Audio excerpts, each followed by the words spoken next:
오늘 우리가 함께 이야기 나눠볼 주인공은요. 프랑스 회화의 흐름을 통째로 바꿔버린 그야말로 혁명가 같은 예술가 외제엔 들라크로아입니다. 배경은 19세기 파리로 한번 가볼까요? 당시 파리는 정치적으로나 사회적으로나 엄청난 격변을 겪고 있었거든요. 그런데 이런 혁명의 기운은 예술계라고 해서 피해가지 않았습니다. 당시 미술계는요, 아주 엄격하고 꽉 막힌 규칙들로 가득 찬, 뭐랄까, 낡은 제국 같았어요. 그런데 바로 이 낡은 세상에 도전장을 내민 새로운 움직임이 꿈틀대고 있었던 거죠. 그리고 그 맨 앞줄에 오늘 우리가 살펴볼 주인공이 서 있었습니다. 자, 그럼 이 반항을 이끈 예술가의 이야기 속으로 한번 본격적으로 들어가 볼까요? 먼저 이 그림 한번 보세요. 굉장히 충격적이고 또 극적이죠. 사르다나 팔루스의 죽음이라는 작품인데 우리 이야기의 첫 번째 증거물이라고 할 수 있겠습니다. 이게 바로 오늘 우리가 풀어볼 핵심 질문입니다. 이 그림을 단순히 그림 한 점이 아니라 하나의 반란행위였다고 본다면 어떨까요? 왜 그렇게까지 불렸는지 정말 궁금해지지 않으세요? 이 반란을 제대로 이해하려면 이 예술 전쟁의 양쪽 편이 누군지부터 알아야겠죠. 이게 바로 들라크로와 예술의 심장이었던 낭만주의예요. 이성보다는 감정, 규칙보다는 자유, 이걸 최우선으로 생각했던 거죠. 여기서 들라크로와의 평생의 라이벌을 소개해야 합니다.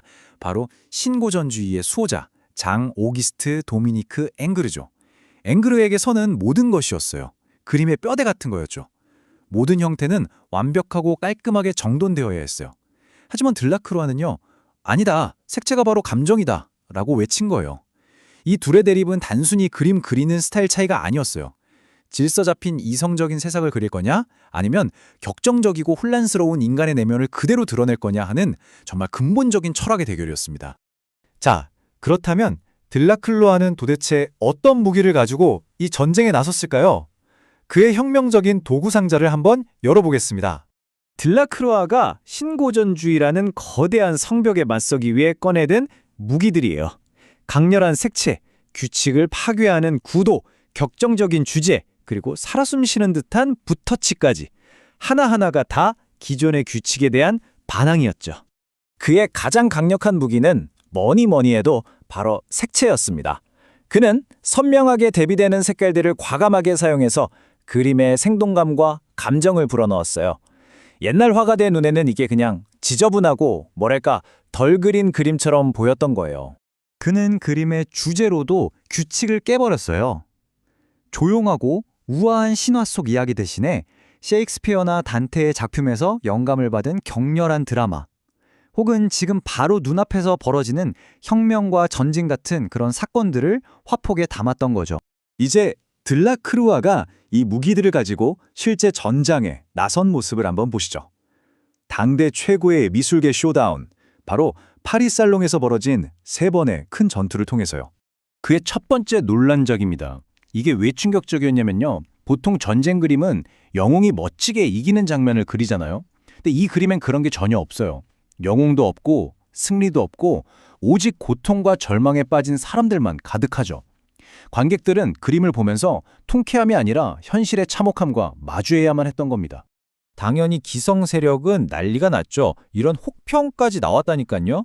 그의 날 것 그대로의 스타일이 마치 예술 그 자체를 공격하는 것처럼 회화에 대한 학살처럼 보였던 겁니다. 자, 우리가 맨 처음에 봤던 그 그림 기억나시죠? 바로 그 그림으로 다시 돌아왔습니다. 아시리아의 왕이 죽기 직전에 자신의 애첩, 하인, 말까지 모든 걸 파괴하라고 명령하는 그야말로 폭력과 혼동이 극에 달한 장면입니다. 이 그림이 왜 그렇게까지 충격적이었는지 한번 따져볼까요? 첫째, 구도를 보세요. 안정적인 수평, 수직 구조 대신에 모든 게 이 붉은 침대를 중심으로 격렬한 대각선으로 소용돌이 치고 있어요. 시선이 한 곳에 머물지를 못하죠. 신고전주의의 그 평온한 질서와는 완전히 반대예요. 둘째, 주제는 더 문제였어요.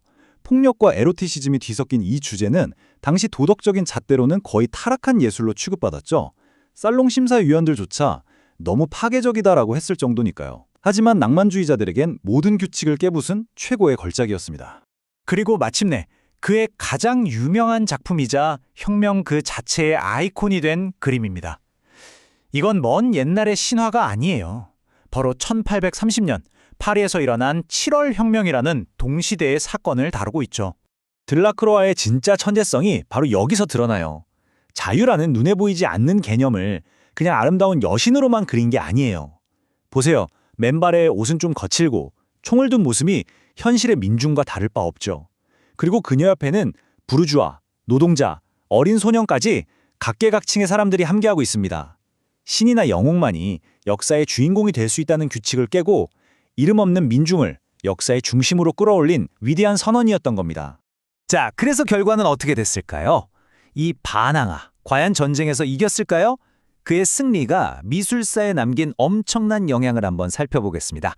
그의 승리는 단순히 그림 하나가 더 인정받은 게 아니에요. 현대 미술로 가는 문을 활짝 열어젖힌 거죠. 첫째, 그는 색채가 단순히 형체를 칠하는 도구가 아니라 그 자체로 감정을 만들고 그림의 구조를 짤 수 있다는 걸 보여줬어요. 둘째, 그의 자유분방한 붓터치와 빛의 표현은 다음 세대 화가들, 특히 인상주의자들에게 엄청난 영감을 줬습니다. 그리고 결정적으로 그의 이런 과감한 실험들이 있었기에 모네나 르누아르 같은 화가들이 규칙에서 벗어나 빛과 색으로 순간의 인상을 포착하는 인상주의를 탄생시킬 수 있었던 겁니다.